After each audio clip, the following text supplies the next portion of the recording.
Welcome back to the third episode of Backyard Banter. My name is Jonathan Shields, and I am joined again by Tanner Starrett and James Keck. How are you guys doing tonight? Doing great. Yeah, amazing. Great to be back again. Awesome. Yeah. Again, thank you for everyone that showed support on the second episode. Again, it just anything. Shout out to Carter. He was texting me. He's like, "Man, I don't know what to do." And he's like, "Oh, I saw a new episode dropped."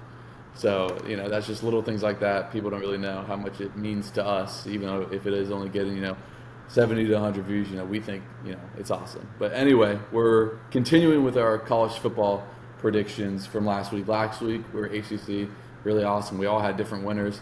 This week we are SEC. So Tanner, if you want to take us away.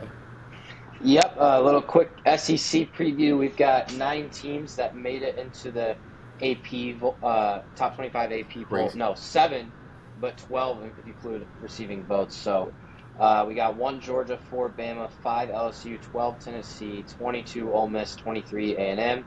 And then receiving votes, you've got South Carolina, Arkansas, Kentucky, Auburn, Mississippi State, and Florida. We got to vote. Some big-time conference games. Really, there's kind of, I would say, 2 favorites in each division. In the West, you're going to have Bama and LSU. In the East, you're going to have Tennessee and Georgia. So some of the big conference games will be Tennessee at Georgia, LSU at Bama, Bama at A&M, just because A&M, tough environment. Then, you got there's a ton of star players in this conference, really too many to just name off the bat. I'm sure you guys will get into it. So just a quick look at some non-con games that are kind of notable. LSU, Florida State, week 1, Alabama, Texas, week 2. A&M at Miami, just because you never know what A&M could have. They have a lot of talent. Mm-hmm. And then the last one, and I'm going to let Johnny take it away after this, is Florida at Utah, a big game for the Gators week 1. So, yeah, I guess I can kind of get my Gators rant out of the way. Not really a rant. I think that for this team, next year, this upcoming class, number 3 recruiting class coming in, I'm a believer in Billy Napier. I know Florida fans are 50-50. And you guys being from, the Midwest don't understand, but college football is everything here. Like, yes, Notre Dame, especially James, you kind of get it. Tanner, I know you're a huge Purdue fan, but like I said, I grew up going to all the Gator games, and it is like gospel down here. So I know if Napier has another sub-500 season again, even though he has that number 3 recruiting class coming in, he is going to be on the hot seat, just because even though the expectations, the Florida recently they've been mediocre to okay, the expectations is what you guys are going to see on Tuesday night when the Swamp Kings documentary comes out, is championships. And, but yeah, Graham Mertz coming in from Wisconsin, I think, a game manager is not going to, be sitting in New York at the end of the year for the Heisman. I mean, I hope so. But again, Florida probably, in my opinion, has the best running back duo in the SEC with Montrell Johnson and Trevor Etienne. I think we're going to lean very heavily on those two to kind of, keep us going. But gosh, the Florida schedule is brutal. At Utah, week 1. Week 3, home against Tennessee. Oh, you got to go to Kentucky, who they're pretty solid now. Got the NC State transfer, Devin Leary. And then, oh, by the way, after that, you got Georgia, who's the best team in the country back-to-back years. Then you got to go to South Carolina, another upstart team. You got Arkansas at home. And then just to end it off, you're going to have Florida State, who I picked to win the ACC. I think if the Gators can win 8 games this year, that would be deemed above a good stepping stone from going 6-7 last year. So, yeah, that was kind of like my 90-second Gator rant. I don't know what other team you guys want to get into. James, take it away. Yeah, I don't know. I think I love the SEC. We talk about it all the time with Tanner and I being Big Ten people and Johnny, big SEC. We talk about the differences between conferences and like the hatred of, which one's better than the other one. But I tell you what, you look 1 through 14 in this conference and there's one really bad team, right? And then there's 13 teams that you're like, oh, I'm not really surprised that they beat that team, Vandy is awful, right? But like Missouri, Kentucky, South Carolina, those bottom tier SEC teams, they can beat people. They can beat teams. But like Tanner said in the opening, you're gonna have your 4 big teams, your Georgia, Bama, LSU, Tennessee. But again, you can't sleep on the A&Ms, the Ole Miss, Auburn, maybe even Florida. You just don't know. So I'm super excited to see how this conference finishes out, especially with Georgia kind of revamping. I mean, they're the new college football, team. It used to be Bama, and now Bama's kind of taken a step back from that number one team all the time. But it's going to be interesting to see how Georgia bounces back, which is why my prediction might be a little different than other people's. But yeah, that's my little Yeah, little real 60 quick, second. James, to piggyback off your point, Georgia, ever since they lost to Bama in the SEC championship, before they won the national championship, besides that, they have had all their wins by more than one possession except for one. You want to guess who team they only beat by 4 points? I'm going to guess it's Missouri. Florida. Missouri. So it Oh, kind of shows Missouri. you, it shows you the depth in this conference. When they went to Missouri at, like, I think week 4 last year, they almost I remember squeezed that. it out. Yeah. Yeah. But just as James was saying, shows you the depth in this conference that Georgia won the national championship by 60. And then Yeah. Missouri, who barely was, again, I think, bottom 3 team in the SEC last year, took them the distance. So, yeah, I think, as they said, but I think there was a lot of – would anyone be surprised if, Ole Miss beat LSU this year? No. You know what I mean? Not really, because I think it's at home. Yeah, it's at home, Yeah. so I wouldn't be surprised. No. Yeah. So quickly, I'm going to go over Bama real quick.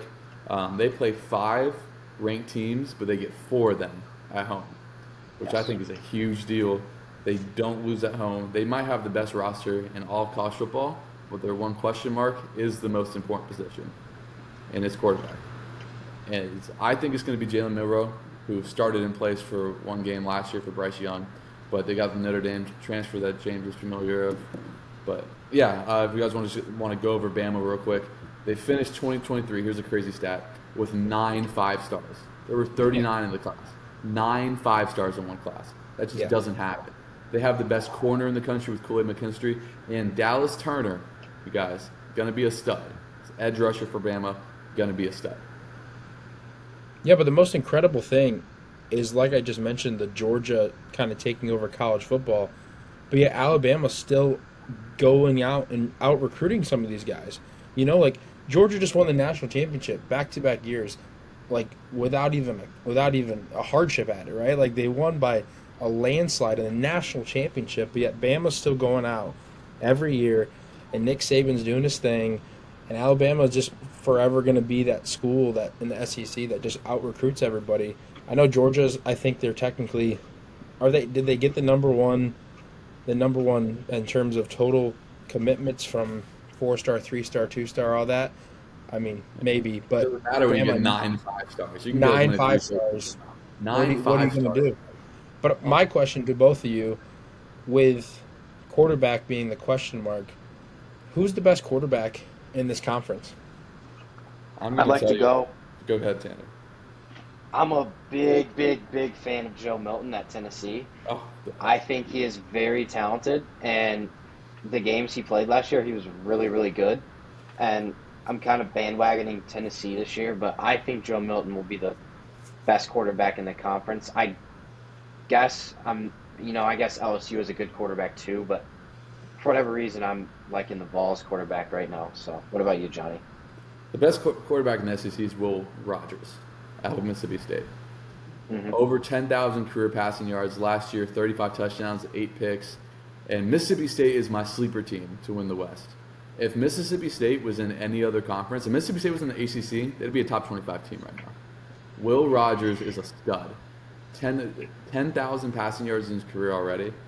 And I thought he was been there forever. They went from like Dak Prescott to Nick Fitzgerald to Will Rogers. I was like, man, there's no way he's still there. I see him at SEC Media Days. I was like, oh, Mississippi State could have something here.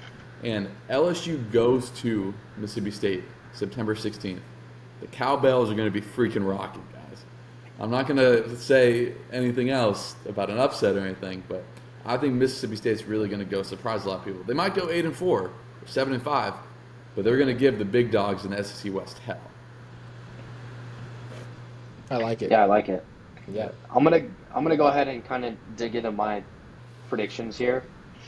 So when I look at the SEC, I see like I mentioned previously, I see two favorites on each side, and then I see South Carolina in the East who has the talent to like do something, but they have a brutal schedule. I mean, absolutely brutal. All their big SEC games are on the road. They play North Carolina week 1. So for that, I pencil South Carolina out. I'm kind of doing a process of elimination here. And then Ole Miss and A&M have the talent, but again, like, I just don't think it's the same type of talent as Alabama and LSU. So for that, I cross them out. So, like I said, that's how we get my 4. And then when I look at those 4, Tennessee has to go to Bama, but that's their second biggest game. Their biggest game is Georgia, and they get them at home. And I know Georgia's really talented. And my question with Georgia is they have a new quarterback. They lose Stetson Bennett, so I'm interested to see how that plays out. But as of now, I lean Tennessee just because that Georgia game's at home. If it was at Georgia, I would easily take the Bulldogs. But since it's at Tennessee, I like Tennessee. So for that reason, I have Tennessee winning the East. Then I look at Bama, and like you mentioned previously, Johnny, all their big games they get at home. Their toughest road game is at A&M, who they should beat, even though it's at A&M. They get LSU at home. So I think they beat LSU, and I think Georgia ties with Tennessee in the SEC, but Tennessee has a tiebreak head-to-head, and I think Bama goes 12-0. I have Bama playing Tennessee in the SEC title game, and I think Bama will beat them pretty easily. So that's my prediction. I don't know if you guys are thinking similar or not, but we'll see.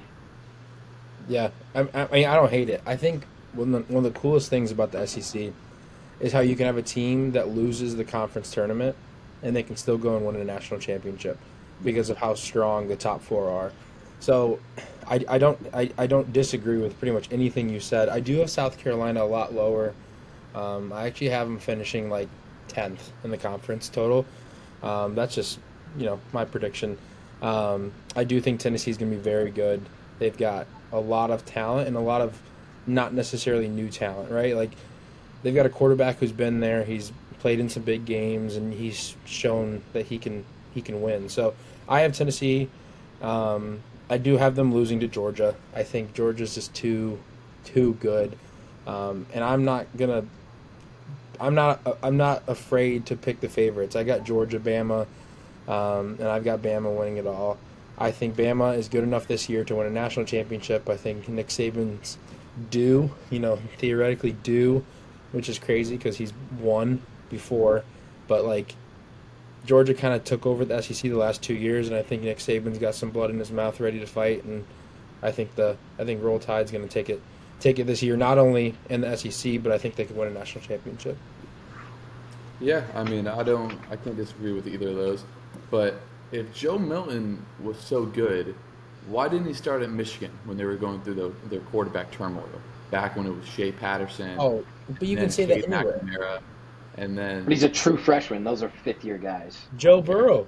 Burrow. You can say Joe Burrow, but besides that, if he was so good, we see all the highlights. Cool, you can hit the ball from the upright from 50 yards on your knees. Can you hit a 12-yard post with a defender around him? So I think losing Jaden Hyatt, and then the Bears' first-round pick was the tackle from Tennessee. And with the edge rushers that the SEC has, was last year a fluke for Tennessee? I mean, we see it all the time. We saw it in the mid-2010s when they had Josh Dobbs, and they were really good that one year. They threw the Hail Mary to beat Georgia, and then it was back down. So for that reason, I think Tennessee going to Florida, I might be a homer, week 3. Guys, the Swamp's going to be rocking. The Swamp is a top 5 loudest stadium. Like, it is going to be rocking. There are a few teams that I hate more than Tennessee. Like you say, Georgia, LSU. I very much dislike Tennessee. But with Georgia, they just announced Carson Beck as the starter. How good's he going to do? They have to have the easiest schedule in all of college football, at least in SEC terms. They avoid any big dog out west. And then they were supposed to play Oklahoma this year, but it got canceled because Oklahoma's coming to SEC next year. But Georgia has the best player in college football in Brock Bowers. I'm going to say that right now. He's better than Caleb Williams just off pure talent. Also, my bold prediction, LSU, Jaden Daniels has played in a ton of big games. At Arizona State, remember, he threw the bomb to beat Oregon when Oregon was on the precipice of making the college football playoff. He takes care of the ball, only had 3 turnovers, led them in rushing last year. Harold Perkins for LSU might be the best player in the entire conference. as a freshman last year, was a freshman All-American, first team All-SEC, is a stud. My bold prediction, LSU finishes outside the top 25. I kind of briefly mentioned it last week, but same thing with South Carolina. South Carolina beat Clemson last year, and all of a sudden everyone's ready to anoint them. Spencer Rattler coming back. Again, I just don't see it. And then you have A&M, probably the most talented roster, just off one of the most talented rosters in the country. But like normal, did they have enough to put it together? And Auburn, don't forget about Auburn. They got Hugh Freeze. They got Peyton Thorne, the dude from Michigan State coming, who had a big year last year. Don't forget about Auburn. Auburn, again, comes up every 4 years and beats an Alabama. But with all that being said, it will be Bama and Georgia and Atlanta at the end of the year. And again, we're all picking Bama, and it sucks. That's why part of me wants to go Georgia. But kind of like with the Florida State, I can't pick two rivals to win the conference back-to-back. If I pick Georgia and Florida State back-to-back weeks, I'll get disowned by Florida fans. So for that reason, I'm taking Nick Saban to kind of get his get-back with all that talent that he has to, kind of get through the regular season unscathed. That Week 2 game against Texas is going to be awesome. We'll kind of see how good Texas is. We'll get into the Big 12 next week. But, yeah, if they can figure out quarterback even slightly, they're too talented, especially on defense and the offensive line, to not be there. Yeah, no, that's Yeah, I like it. Yeah. that's legit. I mean, I tell you what, there's a team in the bottom that could beat anybody. I know we've said 1 through 13, but I think Kentucky's going to make a statement win this year. I really, really do. I don't know when it's going to be because it's so hard to predict those upsets, especially in the SEC. But I think you could see Kentucky kind of bounce back. They've shown the last couple of years that they're ready to really commit to like making a turnaround in the football program. So I think Kentucky, again, I'm not going to go out here and say they're going to beat a certain team, but I'm telling you they're going to have that. They're going to have that game in the SEC that could cost another team a position. So. Oh, no, for sure. If Kentucky had 9 wins this year, it wouldn't surprise me. Devin Leary coming from NC State, he's played a lot of football. It would not surprise me one bit. Just a quick thought here. I don't think this has been mentioned yet in any of our college football talk, but one of the rule changes that I think could be a big deal in this conference is the clock. So the clock doesn't stop after a first down anymore, and what that does is that shortens the game.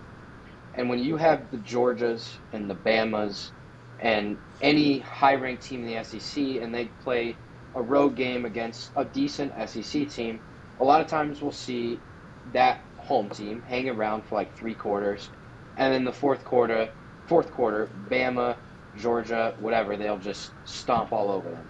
And I think that's going to be something different this year, especially in this conference. I think, like you mentioned, James, like Kentucky, I think that's a rule that if Kentucky has a big home game and they're hanging around, the game is much shorter now. And I think that only benefits a Kentucky, a Mississippi State, someone like that. So I think that's something that needs to be mentioned, especially in this conference where you have so many talented teams. So. Yeah, no, I agree. It's a good point. Yeah, and I'll go on the record that I hate that rule. It was one of the rules that really differentiated the NFL from college. And I think the last 2 minutes of each half, it's still in play. But this happens all the time, and I know it's kind of off topic, but they're trying to do with the NCAA tournament for basketball, trying to expand it. If it's not broke, don't fix it. Exactly. It infuriates me. But anyway, we're going to get into our NFL predictions. This is something new that we didn't do last week. This week we're going to do 2. We're going to do the AFC North and the NFC North. So we're going to start with the AFC North first. I'll kind of give the preview. The Bengals, ever since Joe Burrow had his first kind of healthy year, has kind of run the division a little bit. They've won it 2-3 years in a row. I think if you said this was the best division in football, I wouldn't stop you. The quarterback play in this division, besides Kenny Pickett, we'll see how his year 2 is very good. Stars up and down. When I think NFL football, I'm not going to lie, I think Steelers, Ravens, 4th and goal at the 1, pound the ball football, Jerome Bettis, Mark Ingram coming down, and Mark Ingram, most random Ravens running back. But I didn't want to say the rest.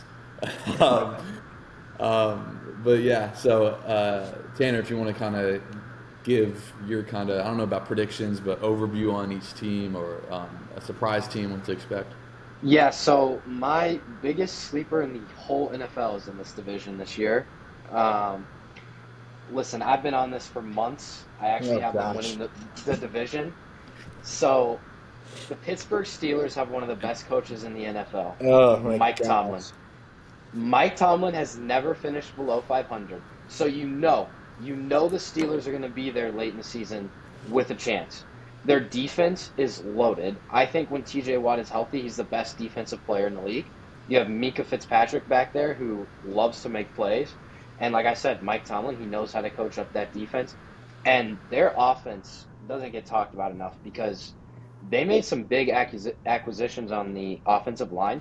They went from having a not very good offensive line unit to possibly a top five offensive line in the NFL. And they have Najee Harris, Pat Fryermuth, Allen Robinson, Deontay Johnson, and George Pickens. No, they got And dudes very when I underrated. when I look at quarterback, it's all about a situation. And Kenny Pickett, I can't talk right now, is in one of the best situations. I mean, top five coach, top five defense, top five O line, and really good weapons. I have the Steelers winning this division. I love the Steelers. Yeah, Tanner, I'm gonna kind of rebuttal that real quick. I've said it all the time. You need special to win. You want to know why the 49ers didn't win the Super Bowl a few years ago, right before COVID hit? Because Jimmy Garoppolo was the quarterback. He had that bomb. He had Deebo Samuel there on 3rd and 7 with 5 minutes left, and he missed it. Kenny Pickett is not special. He can be very good, but he's not going to be as. And this division is full of special with quarterback. Joe Burrow, second best quarterback in the league, argue with the wall. Lamar Jackson, when he's right, top 5 to 7 quarterback in the league. The Browns, Deshaun Watson, if he can get off the freaking massage tables and get back to what he was in Houston, he'd be another top-tier quarterback. Chill. I think, even though I love your take with the Steelers, I think Mike Tomlin is somehow still underrated. But this is kind of traditional. I still think the Bengals are going to win. Hopefully Joe Burrow, he's been out for, seems like forever since he had his injury. But my big thing is, like, what are we going to do with the Browns? I looked at every single acquisition they got because I was like, man, I didn't hear the Browns get it better. They got Zadarius Smith, who was good when he was with the Packers. But from being under 500 last year, they did not make any big jumps to be like, oh, yeah, that's a playoff team. Especially in the AFC, which is freaking loaded. Loaded. The AFC is loaded. And the Ravens getting new additions, kind of underrated additions, getting OBJ, which, we'll see what he's like. If he can be 80% of the OBJ he was with the Giants, that'd be awesome. Zay Flowers, a first-round pick out of Boston College, can really play. And so it's kind of like an embarrassment of riches in this division. But again, I got the Bengals winning the division. I got the Ravens at 11-6, still sneaking into a wild card, and the Steelers at 10-7, kind of being there at the end for one of the wild cards. Because Tanner's right, I don't want to play anyone in November, December less than the Steelers, because they will grind you out. It'll be a 16-13 game, and TJ Watt's going to come get you. But yeah, my biggest question mark is the Browns. Like, Amari Cooper is their number one. Is he a top 15 receiver? Not really. Nick Chubb's probably the top 3 running back, but when you're down double-digit points, you're not going to run the ball. And them not making kind of that big addition really kind of holds me back from having them. I have them with 5 wins here. Someone in the division has to be bad. So. Yeah, I kind of like this division because we're all going to have 3 different picks, so that's exciting. I have the Steelers finishing last in this division. I think the Browns are going to be. I think the Browns are talented enough, but I do think they have a very tough schedule. They play a lot of tough games, and so because of that, I have them finishing third. But I have them and the Steelers like winning like 6 games apiece. So I think it's going to be a 2-team race, but I do have Baltimore coming out on top, and I'll tell you this: Joe Burrow will continue to be the quarterback who gets sacked the most because I don't think they must not be watching what we're watching because I don't think they're truly going out there and fixing that offensive line. So Joe Burrow, and I know he's going to be healthy, hopefully, right? But when a quarterback endures an injury like that, he forever will have it in the back of his mind. And so I hope he doesn't play nimble or scared or whatever, and he goes out there and just plays like we've seen him play for the last couple of years, but it's always got to be a question mark in the back of your head. Now for the Ravens, you sign a quarterback, you commit to a quarterback, and you pay a quarterback, right? Hey. Like you pay the man, right? But I think, Johnny, you said it, OBJ, he is a guy who always just comes out there and proves everybody wrong, right? He tore his ACL, he comes back, and he's still 80% of the guy that he was before. Then he goes and tears his other ACL, and he comes back, and he's still playing, right? So I think he's still a guy that can come out there and be a good piece for the Ravens. And then, you, like you said, you added a couple draft picks, you added Nelson Aguilar. Like, this team could play at the highest level. So I have the Ravens winning 12 games. I have the Bengals winning 10. And like I said, I have the Browns and the Steelers winning 6. So I don't see this division being super competitive other than the top two. Maybe I'm wrong. Tanner, your team might win it all, but I have the Ravens coming out on top because when you commit to paying a quarterback, I think it does great things for the organization. And so, like I said, they paid that man, so we'll see what he can do. Yeah, I love everything you said, James, but can Lamar stay healthy? Past 2 years, got nicked up. He can be great the first 8 weeks, but if he's not there the last 9 in the playoffs, who cares? I love that we all have different picks. I think that's awesome. Tanner, I love your Steelers pick. I think I'm completely with you that that's an underrated pick. I love freaking Steel City. I have vivid memories of them, that 4:25 primetime game with CBS, Nightfall, just defense, and it's awesome. Anyway, NFC North time. And let me get my part out because you guys are huge Bears fans. I did my research for this division because I had to come prepared to badger you guys about the Bears. The lack of defense played in this division is actually concerning. I did not realize how bad it was. Let me read you guys some numbers. Vikings, 31st in total yards. Newsflash, 32 teams in the NFL. Lions, let me see where I have right here. Gave up 392 yards a game. Only team worse than the Vikings were the Lions. The Bears gave up 378 yards a game. 29th in the NFL. The worst run defense in the league. Your Chicago Bears. And then not to mention the Packers. You think they're better? No, middle of the pack. Lower middle pack. And then I tried to go through, and it's just, I literally have written right here, hardest division to pick. Because the Vikings went 13-4 last year and had the worst division in football. Yeah, they lost in the first round to the Giants, but worst division, worst defense in football. But they have the best wide receiver in football. Again, I'll say it again, argue with the wall. He's Justin Jefferson, for those who do not know who I'm referring to, is him. He's incredible. The separation he creates with his routes. And then, throw 4 guys on him. I'll just do the greatest catch you'll ever see like he did against Buffalo last year. The one-handed pull down. My question, I have it written right here. Can Kirk be elite again? And elite is kind of an understatement. He still threw 14 picks. And when I was kind of going through all this, I was like, man, Kirk Cousins and Jared Goff are like the same quarterback. So what differentiates the two? Amon-Ra St. Brown, in my opinion, the most underrated receiver in football, is with the Lions. And then the thing with the Packers, and they're such a storied franchise, if they didn't make the playoffs last year with Aaron Rodgers, what's Jordan Love going to come in and do to change that, to get them more than 9 wins, which is where they're at last year? But going through, and with the Bears, man, how much will Justin Fields improve? The improvements that the Bears did to surround him was a lot, man. They went out there. We got you a better offensive line. We got you a wide receiver 1. We gave up a second-round pick, which I told you guys at the time was ludicrous to give up for Chase Claypool. But they did, all for Justin Fields. And I love Justin Fields. I'm one of the believers that, he can do it. He's probably, he might be faster than Lamar. And he can throw it 60 yards. I remember I was watching the Ohio State game when they went and beat Clemson during the COVID year, and he threw that bomb to Chris Olave. I was like, oh my God, Justin Fields be the greatest quarterback ever. Yeah. But what's going to decide the division is the Vikings and Lions play twice in the final 3 weeks. I think the Bears will be better, but not quite ready to win the division. I had them 7 wins, 7-10. If they sneak into a wild card and win 9 games, that wouldn't surprise me. I think the Packers are going to be last at 6-11. And that just might be me hating on Jordan Love, but man, if you're sitting back for 3-4 years, you would think that we'd hear stuff about you. Like we heard that Patrick Mahomes was going to be good. We knew right away that Joe Burrow had command in Cincinnati. Haven't heard any of that with Jordan Love. We heard him like, man, he can really manage a game. I've said it a million times. He needs special in order to do that. But if the Bears win the division, it'll be because Justin Fields has the potential to be special, and he has the only quarterback in this division with the potential to be special.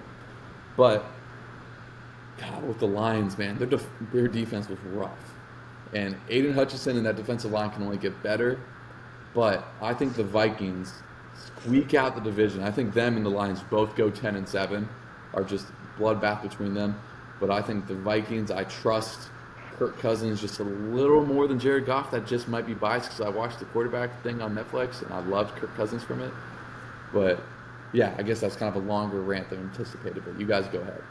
I'll go Tanner. I'll take this. Okay. There's a bunch of things that I could say. I feel like we could have had a whole podcast about the NFC North because it is a very tough division.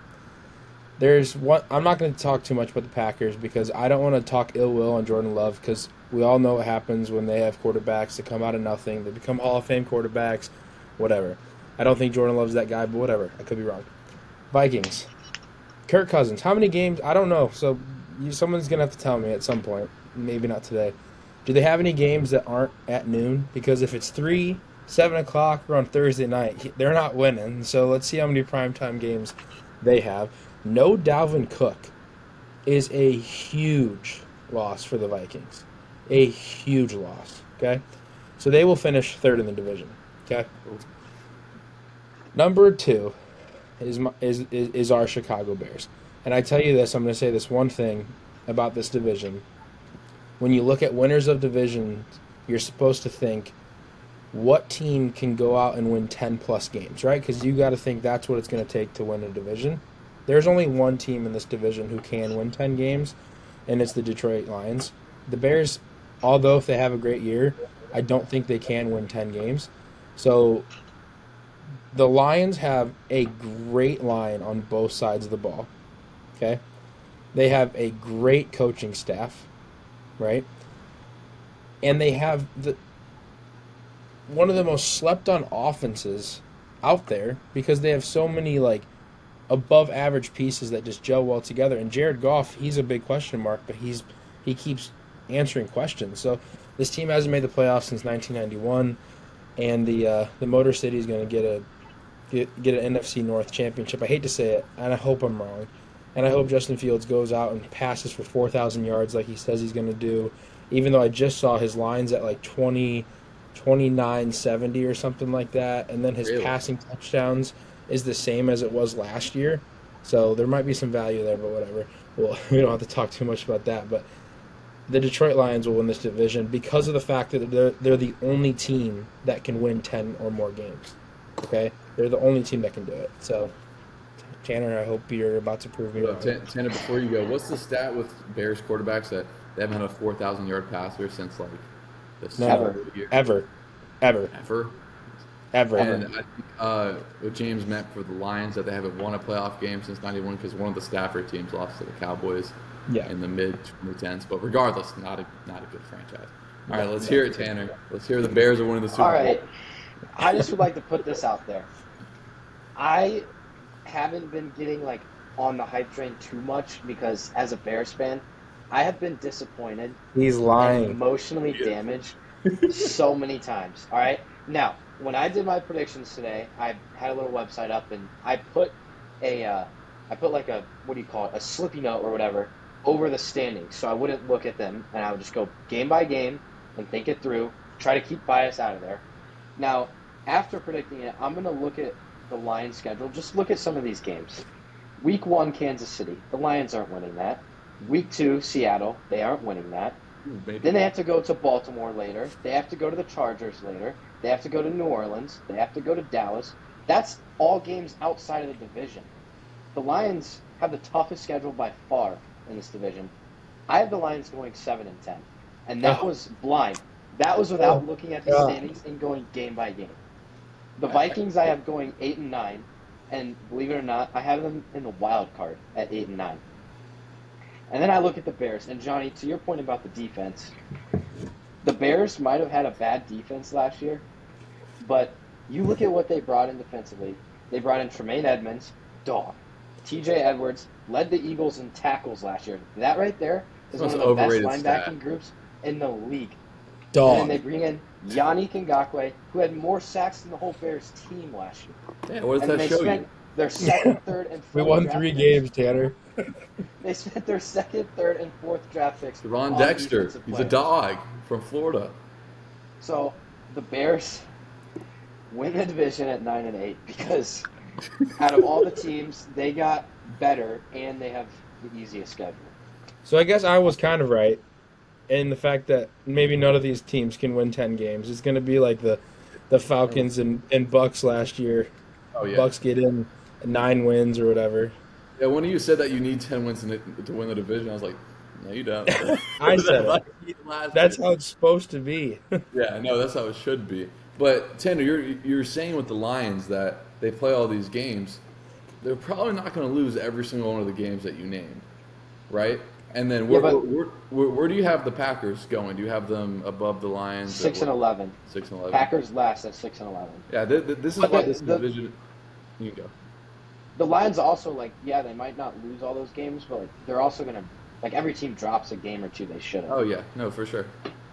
But the Lions will beat the Chiefs. The Lions will beat the Chiefs week 1. Hopefully. I'm telling you. Wait. That's the thing with this division. If the Packers stepped up and won it, would that surprise any of us? You know, if they that would kind of surprise me actually. But I'd be so upset too.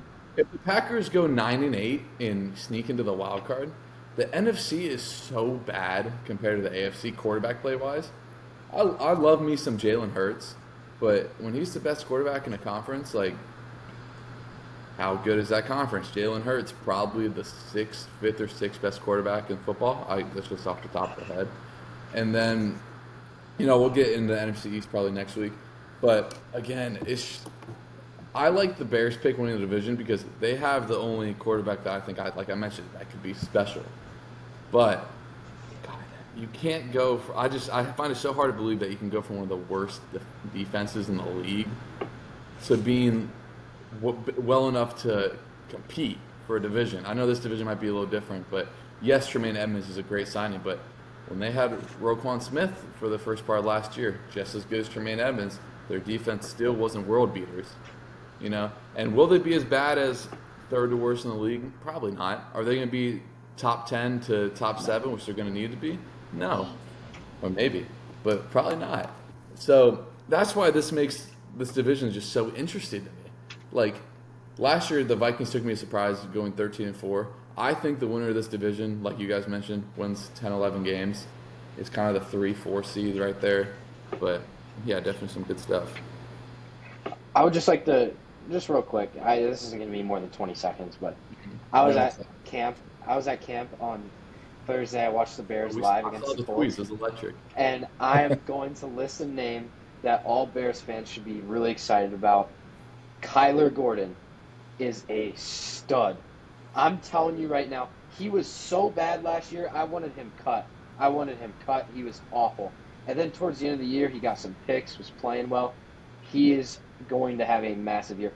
Nobody can get open on him. He is a beast. He is locked down. We got the new Sauce Gardner in Chicago, people. You heard it here first. I could have bet $100 that Tanner was going to pick the Bears. I like how you try to say you did it blindly. We all know what you did, Tanner. You got the Bears going 16-1 and not. I have them 9-8. But we don't have much time left. Quickly, baseball. Tanner, you guys both mentioned last week. Huge week for the Cubs. How did they do? How much ground in the standings did they cover? I heard you guys talking before. The Braves swept the Rangers, which is a big deal. Not the Braves. The Brewers swept the Rangers, which is a big deal. But, yeah, quickly, probably a minute, 90 seconds, you guys talk about the Cubs real quick. Yeah, so I mentioned last week we need to get at least a game. We won one less game than I thought we would this week, so we only got half a game. Big walk-off win the other night. I'm sure we'll get into it later in the next segment. But, yeah, Cubs didn't do too bad. They went, what'd they go? 4-2? Does that sound right? Yep. No. 3-2. 3-2. They only played 5 games. They split with the Sox, took 2 out of 3 with the Royals. Could have been better, should have been And better. they had Thursday off. Oh, yeah. Yeah, but no, we got Tigers, Pirates. Same thing. You should win 4 games. Brewers play the Twins and Padres. They'll probably drop a couple. So we're looking at we're what 2, 3 back right now. So we're looking probably a game or 2 back when we play the Brewers this time next week. So I'll say one thing. It's not even about the Cubs necessarily. It relates back to the Cubs. Whoever did the MLB schedule is a moron, okay? Giving us Monday off and Thursday off, and then we have to play 16 straight or 14 straight or whatever it is. It's stupid. with It's a stupid. doubleheader. Yeah, exactly. So With a it's doubleheader. stupid. I can't even imagine what those schedule makers have to do, balancing. Oh, 30 I know it's hard. I I completely agree with you. The Rays I have wouldn't some of want the the things job, like that too. But But yeah, it's hard. It's hard to gain. It's hard to gain on a team when they're playing the days that you're not, right? So, Oh, Anyway, forgot to mention. Even though we only made up half a game on the Brewers, we made some big moves in the wild card this week. We currently hold the last wild card spot. I don't think we're tied with anybody for it either, and we're only half a game back of the Giants for the 5th. So big ground in the wild card still. So Yeah. I'll quickly talk about the Rays. This was a big week. All the stuff with Wander, the stuff with Shane. It would have been very easy to kind of peel over. But no, they go out west and they win both series. And especially the Angels series. I'm going to give you guys a stat. Since 1979, only 2 teams have lost a game when they have hit a grand slam and turned to triple play. The Blue Jays in the 80s and the 2023 Angels. It just shows resiliency. They don't have a starting pitcher. You guys know who Erasco Ramirez is? No. I only know of him because I worked parking for the Rays and I saw him throwing the other day. I was like, oh my God, who's this dude throwing 89 right to the barrel? And he starts, Shohei grand slam, 5-1, battle back, win that game, split the doubleheader, go. That was the second series. Go up to San Francisco. The Giants are a good team. Take 2 or 3 there. Stay again. The Orioles just never lose. I mean, it's incredible. The Rays in their last 10 are like 7-3, and they're still 3 back to the Orioles. But it's just the fight that you saw. I mean, it was inspiring. You know, we talked about last week. It would be very easy for the Rays to just roll over right then and there. Oh, our best player, best hitters, one of our best hitters, probably out for the year, maybe forever. Oh, our best pitcher, the best pitcher in baseball the first half of the year. Oh, out till 2025. Man, we had this great start. Let's just give up. But nope. Credit Kevin Cash. Credit those guys. Battled. Just I don't know. It was very good to see. But yeah, we're gonna get into this week's segment of legendary and in shambles. Tanner, we're gonna start off with you since you mentioned it. Give us your legendary and in shambles. We'll do both. all right, starting with legendary, we got Christopher Morel's 3-run walk-off home run. The Cubs had lost the night before to the White Sox, so for those of you that don't know, the Crosstown Classic, whatever you want to call it, between the Sox and Cubs, they play 4 games every year. Winner takes the cup. The Cubs lost the night before, but had swept earlier in the year, so they were up 2-1 in the season series, and they needed this game, 1, to win the season series, but 2, to not get swept by a horrible team while in a playoff race. And the Cubs were down. I actually have another shout-out, Michael Fulmer, because the Cubs were down 3-0, bases loaded, top 8, nobody out. They bring in Fulmer, and he strikes out 3 in a row. Nick Madrigal, former White Sox, hits a home run in a pinch hit at bat, 3-1. And then next thing you know, the Cubs got 2 on, nobody out in the 9th. Morel calls game. It was a great moment. I haven't screamed that loud at a Cubs game in about 5 years, so that was fun for me. And like I said, just big momentum win. And I called it, Tanner. You remember that? Yeah, you called it. James I called it. did call it. He texted me. He's like, Morel is ending this game.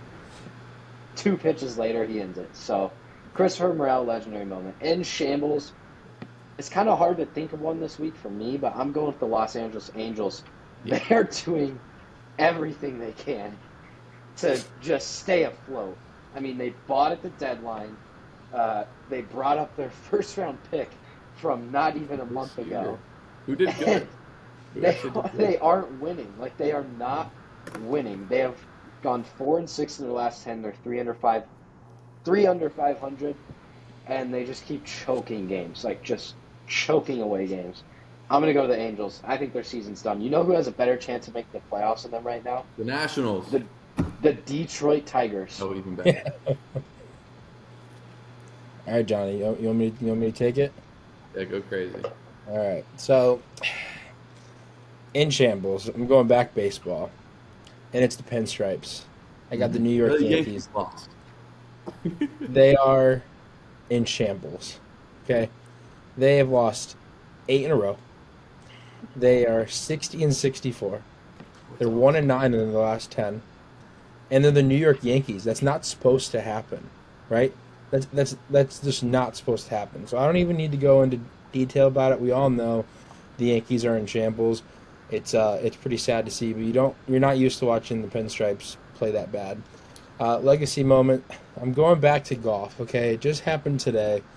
Victor Hovland shot a 61 today to win the BMW course record. Okay, Yeah. but I think the coolest thing, the course record was shot on Friday, 62. Okay, it was then tied on Saturday. Someone else shot 62. And Victor Hovland goes out there today and shoots 61 with a bogey, okay, and shoots 28 on the back nine to come back and beat Scotty Scheffler and Matthew Fitzpatrick and collects $3.6 million heading into East Lake. So a legacy moment is the youngster from Norway, former Oklahoma State alum, Victor Hovland, shooting 61 today and winning the BMW. Yeah, no, that's definitely legendary. I love you're in shambles. I thought about that one. I hoped one of you guys would take it. I mean, you just love to see it, especially from a smaller market team. Seeing these teams try to buy their teams to win, always good to see. My in shambles moment, I have to say the Bucks, man.